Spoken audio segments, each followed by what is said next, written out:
അങ്ങനെ കുറച്ച് നാളത്തെ കൺഫ്യൂഷന് ശേഷം ഞാൻ യൂട്യൂബ് സ്റ്റാർട്ട് ചെയ്യാൻ തീരുമാനിച്ചു. So this is me Abhirami and this is me first YouTube vlog. അപ്പൊ എങ്ങനെ തുടങ്ങല്ലേ? ഒരു തുടക്കമൊക്കെ ആയിട്ട് നമുക്കൊന്ന് അമ്പലത്തിൽ പോയിട്ട് വരാം. ഞാൻ സാധാരണ അങ്ങനെ മുടി കെട്ടിയിട്ടൊന്നും അങ്ങനെ എവിടെയും പോകാറില്ല. പക്ഷെ ഇന്ന് അമ്പലത്തിലോട്ടായിട്ട് നമുക്ക് ആ ഒരു വൈബിൽ ഇങ്ങോട്ട് പോവാന്ന് വിചാരിച്ച്. ഏത് അമ്പലം വൈബേ. അങ്ങനെ മുടിയൊക്കെ കെട്ടി ഞാൻ സുന്ദരിയായില്ലേ? പറ പറ.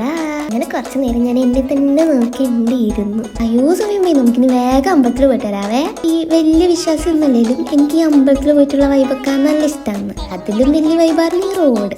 അതായത് ഈ വെതർ മോശമായ സമയത്ത് ഈ പ്ലെയിനിൽ പോണ അവസ്ഥയില്ലേ, അതന്നെ അതായിരുന്നു ഇവിടെ. പിന്നെ നമ്മളെങ്ങനെയോ അമ്പലത്തിലെത്തി. എന്നിട്ട് നമ്മൾ വേഗം തുടങ്ങി കയറി. പിന്നെ ശ്രീകോവിലിൽ വെക്കാൻ വേണ്ടി നമ്മൾ പൂ വാങ്ങിയിട്ടുണ്ടായിരുന്നു. 50 രൂപയുടെ സാധനത്തിന് നമ്മൾ 500 രൂപ കൊടുത്തപ്പോൾ അയാൾ പറയാ ചേഞ്ച് ഇല്ലാന്ന്. അപ്പൊ എന്നോട് എന്റെ അമ്മ പറഞ്ഞു, നീ ഇവിടെ നിൽക്കുക, ഞാനിപ്പോ പോയി ചേഞ്ച് വാങ്ങിയിട്ട് വരാമെന്ന്. പക്ഷെ പോയിട്ട് കുറച്ച് നേരമായിട്ട് എന്റെ അമ്മനെ കാണുന്നില്ല. അങ്ങനെ എന്തായാലും 2 മണിക്കൂർ കഴിഞ്ഞപ്പോൾ എന്റെ അമ്മ എത്തി. പിന്നെ ഞങ്ങൾ നേരെ പോയി ശ്രീകോവിൽ തൊഴുതു, പ്രസാദം വാങ്ങി ഇതേണ്ടതാണ്. പിന്നെ ഞാൻ കുറച്ച് ചന്ദനം എന്റെ അച്ഛന് തൊട്ടപ്പോ എവിടുന്നോ എന്റെ അമ്മ കയറി വന്ന് വീണ്ടും ചന്ദനം തൊട്ടു. ബട്ട് വൈ ഇനി നമുക്ക് ചുറ്റും തൊഴണ്ടേ.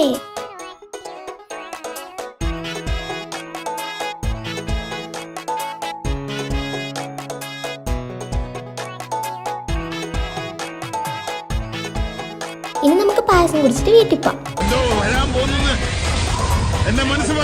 പക്ഷെ തോന്നില്ലായിരുന്നു, ഒന്നും വന്നില്ല. അങ്ങനെ നമ്മൾ ആ വൈബ് റോഡിൽ കൂടെ വീണ്ടും ഇങ്ങനെ പൊക്കോണ്ടിരുന്നപ്പോ എന്റെ അമ്മ പറയാ അമ്മയ്ക്ക് അടുവ് പോണെന്ന്.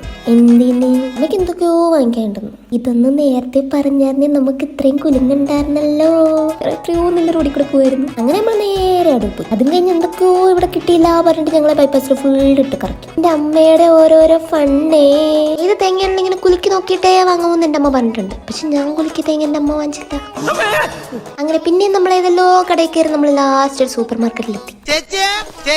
എനിക്ക് ഈ വണ്ടി ഇഷ്ടപ്പെട്ടായിരുന്നു, പക്ഷെ ഇതും എനിക്ക് വാങ്ങിച്ചു തന്നില്ല. എന്തൊരു കഷ്ടമാണ്. അപ്പോഴാണ് നമ്മൾ ഈ അങ്കിളിനെ കണ്ടത്. അങ്ങനെ ഞങ്ങൾ കുറേ നേരം കണ്ടന്റ് ക്രിയേഷൻസിനെ പറ്റിയൊക്കെ സംസാരിച്ച് ഇങ്ങോട്ട് നിന്നു. ഷോർട്ട് ആൻഡ് ഫ്ലെയിംസ് സിനിമാസ് എന്ന് പറയുന്ന പേജിൽ കണ്ടന്റ് വീഡിയോസ് ഒക്കെ ചെയ്യുന്ന അങ്കിളാണ് കേട്ടോ. എന്നപ്പോ അത്രേ ഉള്ളൂ. ടാറ്റാ.